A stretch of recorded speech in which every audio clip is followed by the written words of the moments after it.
Hello student, welcome online classes कक्षा 10 SST मुद्रा और वित्तीय संस्थान। ये चैप्टर नंबर है 17। यहाँ पर एक मैसेज है आपके लिए। पॉलिटिकल का पार्ट मैंने कंप्लीट करवा दिया है। बहुत लंबा चौड़ा टॉपिक थे, बहुत लंबे चैप्टर थे। 3 चैप्टर आपके पॉलिटिकल के वहाँ कंप्लीट है। पॉलिटिकल का पार्ट पूरा कंप्लीट हो गया। आपके सिलेबस में फर्स्ट पार्ट हिस्ट्री का है, वो भी पेंडिंग है। सेकंड पार्ट आपके पॉलिटिकल का है, जो मैंने कंप्लीट करवा दिया है। थर्ड पार्ट आपके ज्योग्राफी का है, जो सर ने कंप्लीट करवा दिया है। नेक्स्ट क्लास कल की और आज वाली और बची है, इसमें हो जाएगा।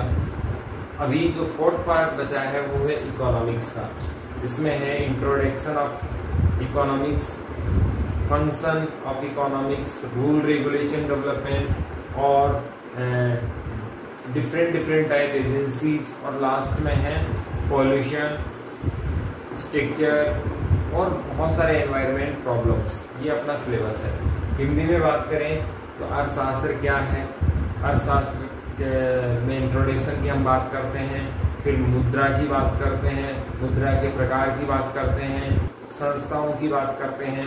संस्थाओं के बाद हम लोग कार्य देखते हैं, संस्थाओं के माध्यम से लेन देन की बात करते हैं, बैंकों की बात करते हैं, और फिर सड़क सुरक्षा और फिर स्वच्छ भारत की हम लोग बात करेंगे। ये हमारा सिलेबस है। इसमें 7 चैप्टर हैं। इसमें से 17वां चैप्टर अभी दीपक जी सर भी इकोनॉमिक्स ही आपको करवाने वाले हैं। तो शुरू के चैप्टर वो करवा रहे हैं और बीच में से मैंने यहाँ से शुरू किया है। इसके आगे के मैं आपको करवा देता हूँ। आज का चैप्टर है मुद्रा और वित्तीय संस्थान। मुद्रा की हम बात करें तो हमारे समझ में सिर्फ एक ही बात आती है कि नोट और सिक्के, नोट और सिक्के, 2 चीजें मुद्रा की बात आती है तब हमारे दिमाग में आती हैं।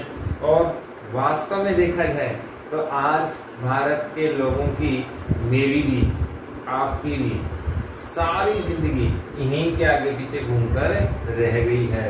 और बहुत सारी फिल्मों में डायलॉग्स भी आते हैं कि पैसा सब कुछ नहीं, पैसा सब कुछ नहीं तो इसके बिना कुछ भी नहीं है। पैसा इतना इम्पोर्टेंट अगर नहीं है कि सब कुछ पैसा है, तो ये इतना कम भी नहीं है कि इसके बिना कुछ हो सके। यानी कि सब कार्य, लगभग सब कार्य किससे होते हैं? नोट और सिक्कों से होते हैं, यानी कि मुद्रा से होते हैं। तो इसकी इम्पोर्टेंस तो हमारे समाज में कितनी है हम जान ही गए हैं। लेकिन इससे भी कई बड़ी चीजें हैं। फीलिंग्स हैं, एजुकेशन है, नैतिकता है, मोरलता है, बहुत सारी चीजें आपकी लाइफ में हैं जिनके बिना इनकी भी कोई वैल्यू नहीं है। जो काम आप अपने सांसारिक जीवन में, सामाजिक जीवन में अपनी ईमानदारी से, आपके व्यवहार से, आपकी कुशलता से कर सकते हैं, वो पैसों से नहीं कर सकते। हम हमारे टॉपिक पे आते हैं। मुद्रा क्या है? मुद्रा क्या है?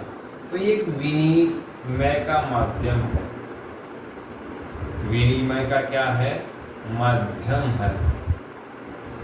हम किसी भी वस्तु और सेवा, किसी भी वस्तु व सेवा को ग्रहण करें,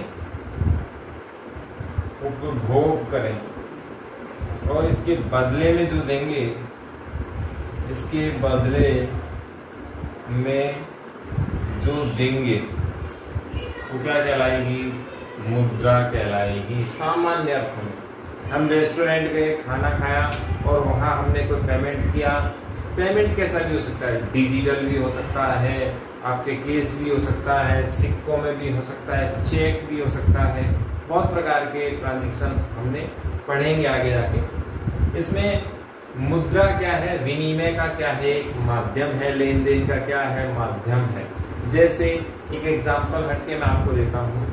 अंग्रेजी पढ़ा लिखा व्यक्ति हमें ज्यादा इंटेलिजेंट नजर आता है। जैसे हम अंग्रेजी में बात करें, अंग्रेजी में प्रोनाउंसिएशन करें, कम्युनिकेशन का माध्यम अंग्रेजी हो तो हमें लगता है कि बड़ा इंटेलिजेंट आदमी है। भाषा केवल अंग्रेजी है, केवल हिंदी है, केवल उर्दू है, और ये केवल और केवल किसके माध्यम है? संचार के माध्यम है। एक प्रकार से कम्युनिकेशन के माध्यम है। भाषा केवल आपको एक दूसरे से संप्रेषण करने का माध्यम देती है, एक दूसरे को समझने का माध्यम देती है। ये नॉलेज को आइडेंटिफाई नहीं करती आपके। एक बहुत अच्छा अंग्रेजी बोलने वाला व्यक्ति जरूरी नहीं कि शिक्षित हो, क्यों? जैसे हिंदी बोलने वाला व्यक्ति जरूरी नहीं कि पढ़ा लिखा और शिक्षित हो। अभी हम पढ़ाई और शिक्षित होना भी अलग अलग चीजें हैं। पढ़ा है जरूरी नहीं कि वो शिक्षित हो। शिक्षित का मतलब उसमें सर्व गुण होने चाहिए, बैठने के गुण होने चाहिए, बोलने के गुण होने चाहिए, समाज के गुण होने चाहिए, छोटे बड़े के गुण होने चाहिए, सारी चीजें उसमें होनी चाहिए, तब वो क्या कहलाएगा? शिक्षित कहलाएगा। केवल शिक्षा ग्रहण करना नहीं, शिक्षित और शिक्षा में अंतर है। एक डेवलप सृजनात्मकता, क्रिएटिविटी उसमें होनी चाहिए, एक्स्ट्रा चीजें उसमें जुड़नी चाहिए, क्रिएटिविटी उसमें होनी चाहिए। जैसे तो हम ये देखते हैं कि केवल भाषा क्या है? एक माध्यम है। अंग्रेजी को हम केवल क्या मान सकते हैं? भाषा मान सकते हैं। नॉलेज से अंग्रेजी की कंपेयर हम लोग नहीं कर सकते। हम टॉपिक पे आते हैं। यहाँ तक हमने दो बातें सीख ली। जब भी मुद्रा का दिमाग में कोई चीज आती है तो वो क्या है? नोट और सिक्के हैं भारतीय परिप्रेक्ष्य में। और मुद्रा क्या होती है? विनिमय का क्या होती है? माध्यम होती है। जब शुरुआत में लेन देन प्रारंभ हुआ, शुरुआत में क्या हुआ? लेन देन प्रारंभ हुआ, तो ये समाज है, इसमें बहुत सारी वस्तुओं का आदान प्रदान होने लगा। सबसे पहले आदान प्रदान किसका हुआ? वस्तुओं का। जैसे किसी ने गेहूं बोए थे, गेहूं के बदले कपास ले ली, गेहूं के बदले और कुछ ले लिया, जैसे जूते ले लिए, चप्पल ले ली, XYZ जो भी अवेलेबल था वो इसके बदले ले लिया। हम बहुत पहले की बात कर रहे हैं जब मुद्रा चलन में नहीं थी। तो यहाँ पर क्या होता था? किसी के पास XYZ कोई भी वस्तु आई, जैसे गेहूं आया, गेहूं ज्यादा हुए, एक किसान एक फसल बोता था, तो किसी के पास गेहूं हुए, उसे कपास की जरूरत पड़ी, उसने गेहूं दिया और उसके बदले में क्या ले लिया? कपास। किसी को चप्पल चाहिए थी, उस जमाने में पता नहीं थी या नहीं, लेकिन हमने एग्जाम्पल लिया है। गेहूं के बदले उसने चप्पल ले ली, गेहूं के बदले कोई और चीज ले ली, गेहूं के बदले कोई और चीज ले ली। लेकिन समस्या इसमें यह आने लग गई कि किसी को गेहूं चाहिए ही नहीं।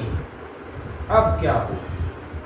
हम वस्तु के बदले वस्तु ले रहे हैं, कहीं कोई मैटर नहीं है। इसे हमने नाम दिया वस्तु विनिमय। क्या कहा? वस्तु विनिमय। वस्तु के बदले वस्तु का लेन देन या वस्तु का व्यापार करना ही क्या कहलाता है? वस्तु विनिमय कहलाता है। यानी कि वस्तु के बदले हम क्या दे रहे हैं? वस्तु दे रहे हैं। वस्तु के बदले क्या ले रहे हैं? वस्तु ले रहे हैं। तो क्या कहलाएगा? वस्तु विनिमय कहलाएगा। ये स्थिति कब थी? जब मुद्रा चलन में नहीं थी, मुद्रा चलायमान नहीं थी। ऐसी स्थिति में वस्तु विनिमय नजर आ रहा था। अब सवाल ये उठा कि जिसे गेहूं के बदले क्या चाहिए? कपास। उसमें तो कहीं कोई प्रॉब्लम नहीं है, गेहूं लेगा और कपास दे देगा। चप्पल चाहिए, गेहूं दे देगा और चप्पल ले लेगा। लेकिन प्रॉब्लम कहाँ आई? जिसे कपास वाले को गेहूं नहीं चाहिए, ऐसे में एक कॉमन चीज चाहिए। एक क्या कॉमन चीज चाहिए सबको, जो सब ग्रहण कर लें। क्या कर लें? सब ग्रहण कर लें। ऐसी कोई कॉमन चीज चाहिए थी। इसकी खोज हमने किसके रूप में की? मुद्रा के रूप में की। ये क्या होती है? हम मुद्रा की विशेषता इसके बाद हम पढ़ेंगे। लेन देन का एक माध्यम क्या है? मुद्रा है। वस्तु के बदले वस्तु लेन देन क्या कहलाता है? वस्तु विनिमय कहलाता है। हमने क्यों मुद्रा का चलन किया या मुद्रा का निर्माण क्यों हुआ, इसका कारण हम देख चुके हैं। क्योंकि सर्वग्राहिता इसमें नहीं थी, सब ग्रहण नहीं करते थे। अब हम देखते हैं मुद्रा की विशेषता। मुद्रा की विशेषता क्या क्या होती है? मुद्रा की पहली विशेषता होती है सर्वग्राहिता। फिर क्या होती है? धारक को वचन या धारणीयता। धारणीयता। फिर क्या होती है? वैधता। और भी बहुत सारी विशेषता मुद्रा की होती है। जैसे पहली विशेषता है सर्वग्राहिता। कोई भी मुद्रा हम चलन में ला रहे हैं तो समाज का हर वर्ग, समाज के सभी लोग उसे ग्रहण करने वाले होने चाहिए। ऐसी मुद्रा का चलन कभी नहीं हो सकता जिसे कोई लेने से क्या कर दे? मना कर दे। ग्रहण करने से क्या कर दे? मना कर दे। मुद्रा का सबसे प्रमुख गुण क्या है? सर्वग्राहिता है। सब यदि ग्रहण नहीं करेंगे मुद्रा को तो कहीं ना कहीं समस्या उत्पन्न हो जाएगी। इसीलिए सर्वग्राहिता मुद्रा का गुण होना चाहिए। समाज में कोई भी व्यक्ति ऐसा नहीं होना चाहिए जो उसे लेने से मना करे। जैसे भारत की बात करें तो 1 से लेकर 1000 तक के आप सिक्के दे सकते हैं।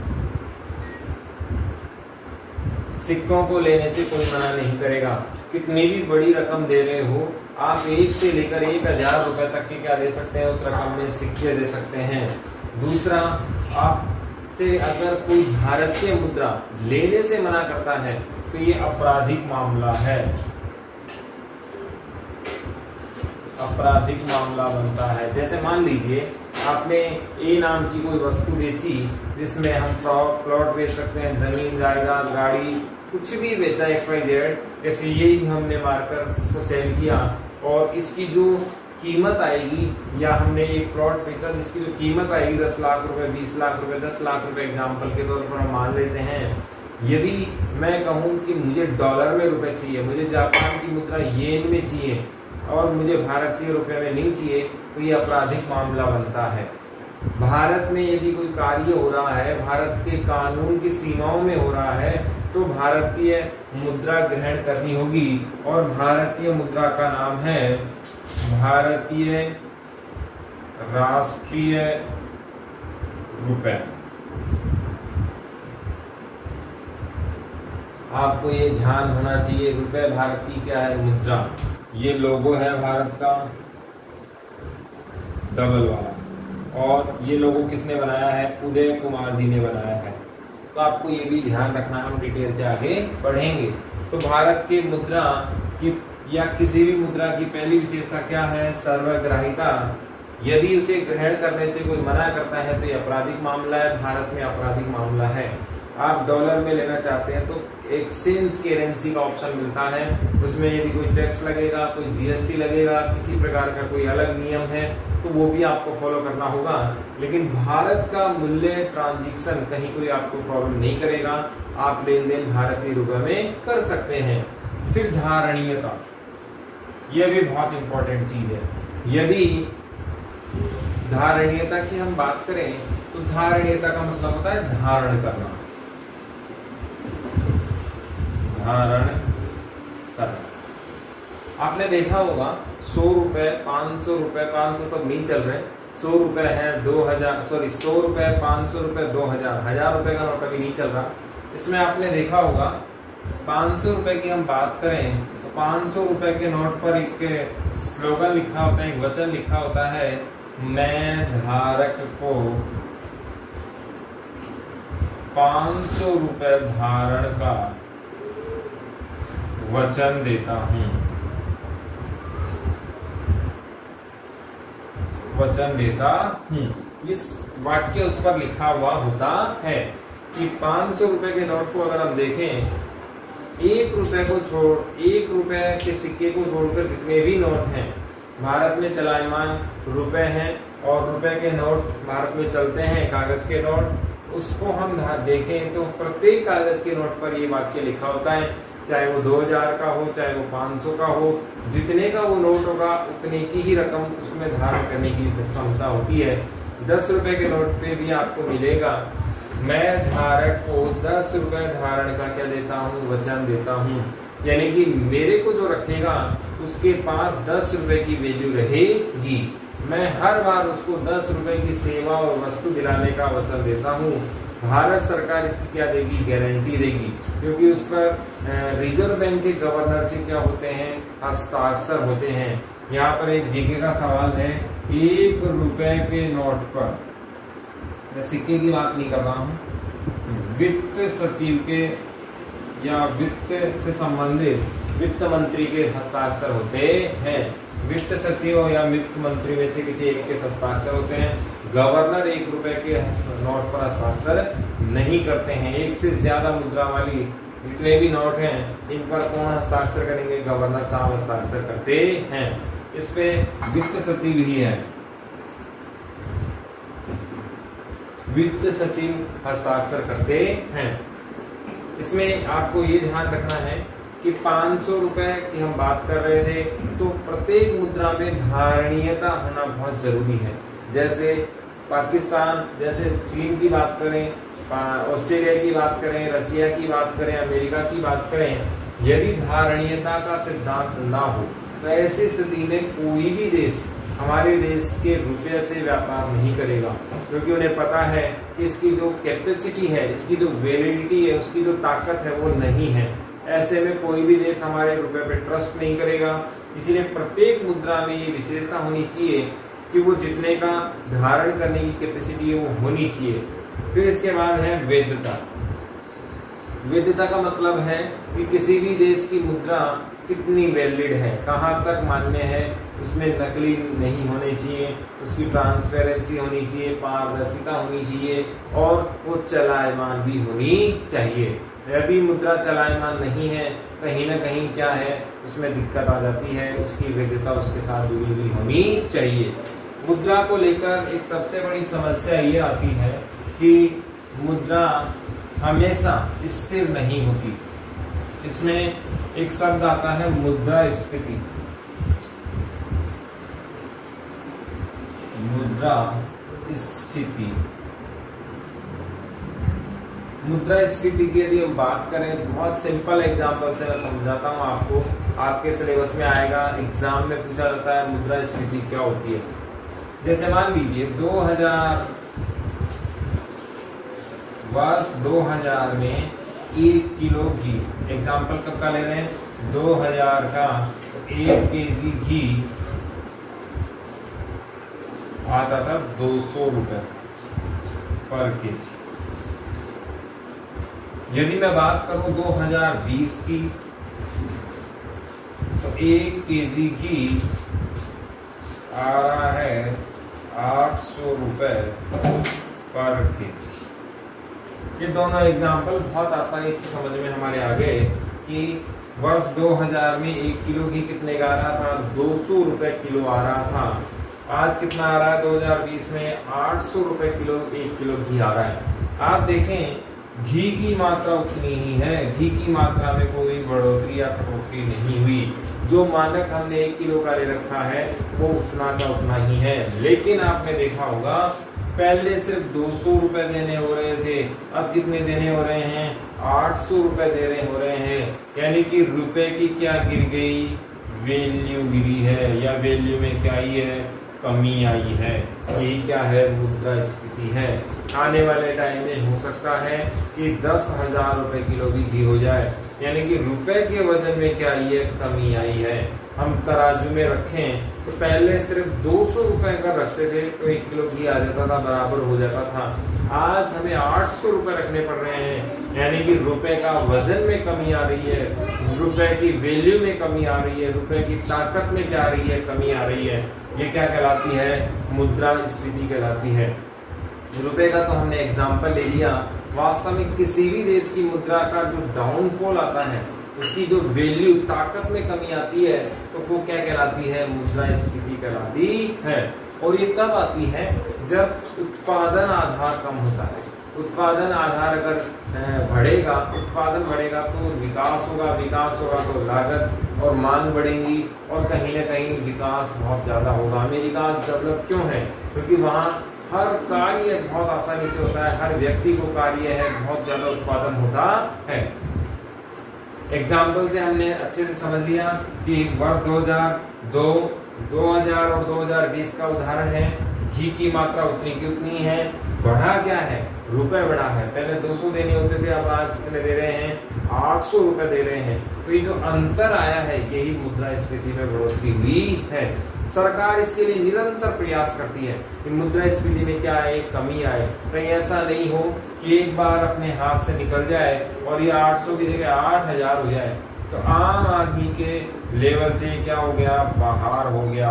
तो ऐसे में सरकार हमेशा कार्य करती है कि मुद्रास्फीति को रोका जाए, रुपए या मुद्रा की वैल्यू हमेशा बनी रहनी चाहिए और उसमें ताकत हमेशा रहनी चाहिए। इसके लिए सरकार बहुत से प्रयास करती है। इसमें कल हम इसके आगे की डिटेल पढ़ेंगे। आज हमने पढ़ लिया मुद्रा क्या होती है, मुद्रा का लेन देन क्या है, मुद्रा का विनिमय क्या है, मुद्रा कहलाती है। वस्तु से वस्तु का लेन देन क्या कहलाता है, वस्तु विनिमय कहलाता है। वस्तु के बदले मुद्रा देना क्या कहलाता है, वास्तव में विनिमय का एक माध्यम है मुद्रा। और व्यापार के लिए हमें ये चाहिए, सामान वस्तु के लिए हमें ये चाहिए। मुद्रा का आविष्कार इसलिए हुआ क्योंकि ये सर्वग्राहिता का गुण रखती है, इसमें धारणीयता की क्षमता है और कहीं न कहीं ये वैधता को जोड़ती है और इसीलिए मुद्रा हमें चाहिए। मुद्रा भारत में कौन सी है, भारतीय राष्ट्रीय रुपया है।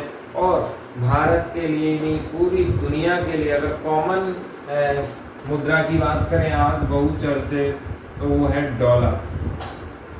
तो कहाँ की मुद्रा है, अमेरिका की मुद्रा है। अब सवाल ये उठता है कि डॉलर इतना इंपॉर्टेंट क्यों हो गया, क्योंकि इसमें धारणीयता की क्षमता सबसे ज्यादा है। डॉलर पर जो वैल्यू है, ट्रस्ट है, भरोसा है, वो दुनिया का सबसे ज्यादा क्या है, मजबूत है कि डॉलर कभी डूबेगा नहीं, क्योंकि वहाँ का जो उत्पादन आधार है वो बहुत ज्यादा इंपॉर्टेंट है। कल हम सीखेंगे कि उत्पादन किस प्रकार से मुद्रा को धारणीयता प्रदान करता है।